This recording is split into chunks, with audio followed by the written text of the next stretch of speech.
നമ്മുടെ വീട്ടിൽ നമുക്ക് ചെറിയ ഫങ്ഷൻസൊക്കെ വരുമ്പോൾ അല്ലെങ്കിൽ എന്തെങ്കിലും പെട്ടെന്നൊരു മധുരം കഴിക്കണമെന്ന് തോന്നുമ്പോൾ ഒരു വീട്ടമ്മയ്ക്ക് പെട്ടെന്ന് തയ്യാറാക്കാൻ പറ്റിയ ഒരു സിമ്പിൾ പായസമാണ് ഞാനിപ്പോൾ തയ്യാറാക്കാൻ പോകുന്നത്. അപ്പോൾ ഈ സിമ്പിൾ പായസം എന്ന് പറഞ്ഞാൽ ഈ ലളിതമായ ഈ പായസം സാധാരണയായിട്ട് നമ്മൾ പറയും വീട്ടിൽ ഏറ്റവും എളുപ്പത്തിൽ ഉണ്ടാക്കാൻ പറ്റുന്ന പായസം ഏതാണ്? ഇത് ഏതൊരു കൊച്ചുകുട്ടിയോട് ചോദിച്ചാലും പറയുന്ന കാര്യമാണ് സേമിയ പായസം അല്ലേ. വേർമിസിലി കൊണ്ടൊരു പായസം, അതാണ് ഏറ്റവും എളുപ്പത്തിൽ ചെയ്യാൻ പറ്റുന്ന, ആർക്കും ചെയ്യാൻ പറ്റുന്നൊരു കാര്യം. അപ്പോൾ സേമിയ പായസം തന്നെ വ്യത്യസ്തമായ രീതിയിൽ ചെയ്താൽ എങ്ങനെ ഉണ്ടാവും? ഒരു വ്യത്യസ്തമായ സേമിയ പായസം. ഇത് നമ്മുടെ സേമിയ റാഗി പായസം. ഇത് എങ്ങനെയാണ് തയ്യാറാക്കുന്നത് നോക്കാം. ഇതിനുവേണ്ട ചേരുവകൾ എന്തൊക്കെയാണെന്ന് നോക്കാം. റാഗി സേമിയ ബിരിയാണി. സേമിയ 1 കപ്പ്, വെള്ളം 3 കപ്പ്, പാൽ 1 ലിറ്റർ, പഞ്ചസാര 1 കപ്പ്, റാഗി പൊടി 2 ടേബിൾ സ്പൂൺ, ഏലക്കാപ്പൊടി 1 ടീസ്പൂൺ, നെയ്യ് 2 ടേബിൾ സ്പൂൺ, അണ്ടിപ്പരിപ്പ് 25 ഗ്രാം, കിസ്മിസ് 25 ഗ്രാം. റാഗി സേമിയ പായസം തയ്യാറാക്കാം. അടുപ്പ് കത്തിച്ചിട്ട് ചൂട് കട്ടിയുള്ളൊരു പാത്രം, ഇതിലേക്ക് ആദ്യമേ തന്നെ നമ്മളൊരു 3 കപ്പ് വെള്ളം തിളയ്ക്കാനായിട്ട് ഒഴിക്കാം. പിന്നെ സേമിയ നമ്മൾക്ക് ആവശ്യം 1 കപ്പ് സേമിയ, വറുത്ത സേമിയ. ഇപ്പോൾ വറുത്ത സേമിയയും പാക്കറ്റിൽ വാങ്ങാൻ കിട്ടും. നമുക്ക് സേമിയ വാങ്ങിച്ച് വറുക്കേണ്ട ആവശ്യം പോലും ഇല്ല. ബ്രോക്കൺ റോസ്റ്റഡ് വേർമിസിലിയാണ് വാങ്ങാൻ കിട്ടും. അത് 1 കപ്പോളം അളന്നെടുക്കുക. അതിവിടെ റെഡിയാക്കി വെക്കാം. പിന്നെ 3 കപ്പ് വെള്ളം തിളയ്ക്കാനായിട്ട് വെച്ചു. ഇനി നല്ലതായിട്ട് തിള വരുമ്പോൾ നമ്മുടെ സേമിയ അതിനകത്തേക്കിട്ട് വേവിക്കുന്നു. സേമിയ വേകുന്ന അത്രയും സമയം മാത്രം. പിന്നെ നമുക്ക് 1 ലിറ്റർ പാലാണ് ഞാൻ അളവ് പറയുന്നത്. അപ്പോൾ 1/2 ലിറ്ററായിട്ട് മാറ്റി വയ്ക്കുക. എന്തിനാണ് ഈ 1/2 ലിറ്ററായിട്ട് മാറ്റി വയ്ക്കുന്നത് പാല്? അതിന് പ്രത്യേക കാരണമുണ്ട്. അപ്പോൾ ഒരു 1/2 ലിറ്റർ പാല് നമ്മൾ ഒരു സ്റ്റേജിൽ ചേർക്കും. ബാക്കിയിരിക്കുന്ന 1/2 ലിറ്റർ പാൽ സെക്കൻഡ് സ്റ്റേജിലാണ്, രണ്ടാമത്തെ ഒരു സ്റ്റേജിലാണ് ചേർക്കുന്നത് അവസരത്തിൽ. അപ്പോൾ അതാണ് നമ്മുടെ ഒരു വ്യത്യസ്തമായ സേമിയ പായസം നമ്മൾ തയ്യാറാക്കുന്ന രീതി. അപ്പോൾ ഇനി ഇതൊന്ന് വെള്ളം തിളയ്ക്കട്ടെ. അത് കഴിഞ്ഞിട്ട് നമ്മൾ റോസ്റ്റഡ് സേമിയ അല്ലെങ്കിൽ വെർമിസിലി അതിനകത്തേക്കിട്ട് വേവിക്കും.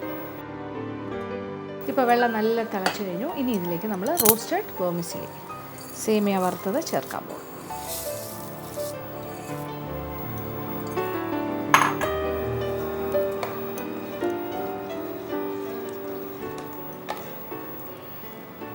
നന്നായിട്ടൊന്ന് തിളച്ച് വീണ്ടും സേമിയ അതിൽ കിടന്നൊന്ന് വേകണം. വെന്ത് ഇങ്ങനെ വരുന്ന ഒരു, അതായത് വെള്ളം ഒന്ന് കുറച്ച് വറ്റി തുടങ്ങണം. സേമിയ ഏതാണ്ട് പകുതി വേഗമാകുമ്പോൾ ഒരു 1/2 ലിറ്റർ പാലും കൂടി അതിനകത്തേക്ക് ഒഴിക്കും. 1/2 ലിറ്റർ പാൽ. അപ്പോൾ ഇടയ്ക്കിടയ്ക്കൊന്ന് ഇളക്കി കൊടുക്കും. പെട്ടെന്ന് തന്നെ മൃദുവായി മാറും, വളരെ ടെൻഡറാകും.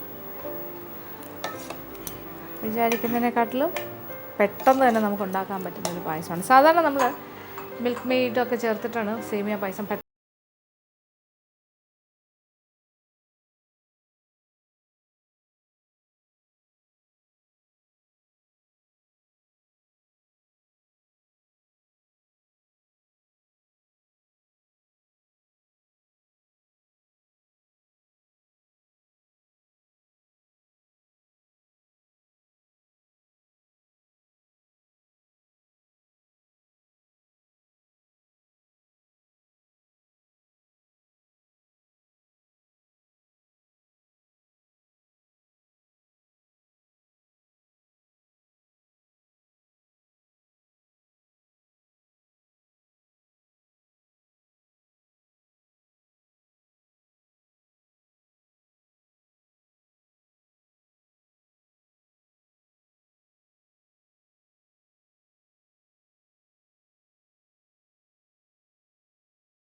കുരുമുളകിൻ്റെ പൊടി ഇത് കൂടി ഒന്ന് മിക്സ് ചെയ്യണം. അപ്പോൾ ആദ്യം നമുക്ക് വേറൊരു പാത്രത്തിലേക്ക് കുറച്ചെടുക്കാം.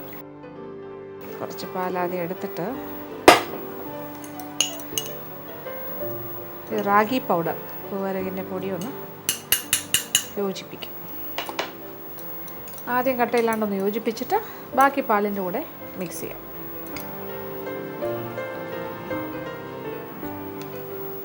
അപ്പോൾ നമ്മുടെ പായസത്തിൻ്റെ നിറം വൈറ്റ് നിറം മാറി ഒരു ചെറിയൊരു ലൈറ്റ് ചോക്ലേറ്റ് കളറായിട്ട് മാറും.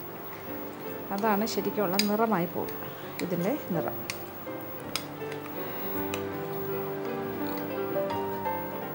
അപ്പോൾ നമ്മുടെ കൂവരക പൊടി കുറച്ച് പാലിലാദ്യം മിക്സ് ചെയ്തു. ഇനി എന്താ ചെയ്യേണ്ടത്?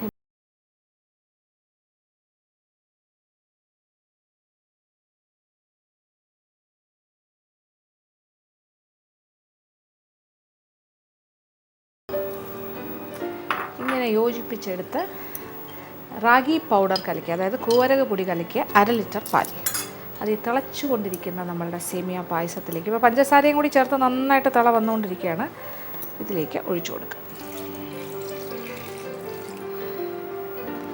ഇപ്പോൾ ഒരു ചെറിയൊരു ചോക്ലേറ്റ് കളറായി മാറുന്ന കണ്ടോ പായസത്തിൻ്റെ നിറം?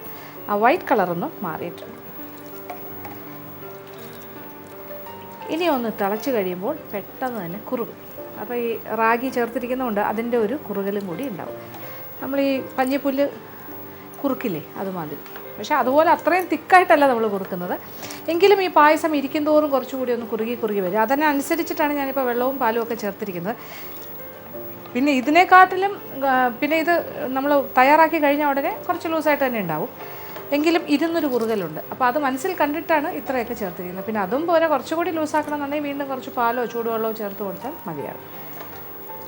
നമ്മൾ ഉണ്ടാക്കി പെട്ടെന്നൊക്കെ തന്നെ കുടിച്ച് തീർക്കുകയാണെങ്കിൽ അത് ധാരാളം മതി. പിന്നെ കുറേ നേരം വെച്ചിരിക്കുവാണെങ്കിൽ പിന്നെയും ഇരുന്നിരുന്ന് കുറുകും. അന്നേരം കുറച്ച് ചൂടുപാലോ അല്ലെങ്കിൽ ചൂടുവെള്ളമോ ചേർത്ത് കുറച്ചൊന്ന് ലൂസൻ ചെയ്യണം, അത്രേ ഉള്ളൂ. മധുരമൊന്നും പിന്നെ ചേർക്കേണ്ട ആവശ്യമില്ല, ആവശ്യത്തിന് മധുരമുണ്ട്.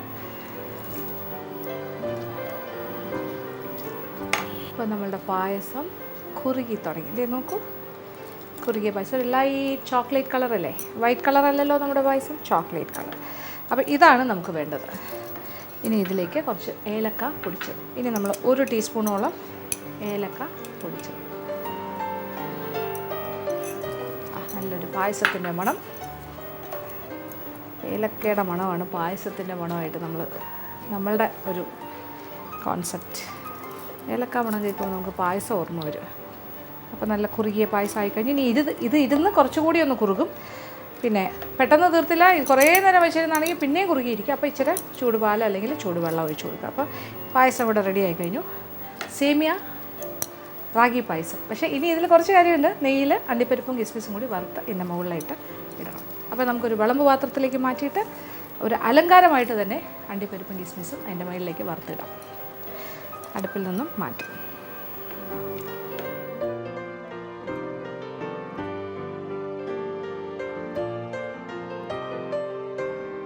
പായസം നമ്മളൊരു പാത്രത്തിലേക്ക് മാറ്റി കഴിഞ്ഞു. ഒരു ബൗളിലേക്ക് കണ്ടില്ലേ, ലൈറ്റ് ചോക്ലേറ്റ് കളറാണ്, നല്ല സ്വാദാണ്. ഇനി നമ്മളെന്താ ചെയ്യുന്നത്? കുറച്ച് നെയ്യ് ചൂടാക്കാം.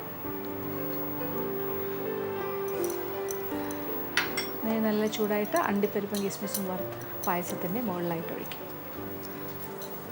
അപ്പം നെയ്യ് ചൂടായി തുടങ്ങി. ഇനി ഇതിലേക്ക് അണ്ടിപ്പരിപ്പെന്ന് പറഞ്ഞാൽ നമ്മുടെ അളവാണ്. 25 ഗ്രാം വെച്ചെങ്കിലും മിനിമം ഇടുക. കൂടുതലുണ്ടെങ്കിൽ കൂടുതലിടാം, പ്രശ്നമില്ല.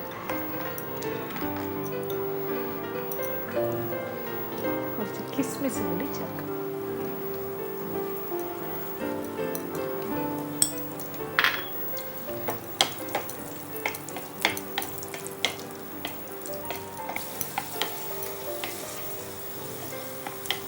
അപ്പോൾ അണ്ടിപ്പരിപ്പും കിസ്മിസും പാകത്തിന് മൂത്ത് കഴിഞ്ഞു.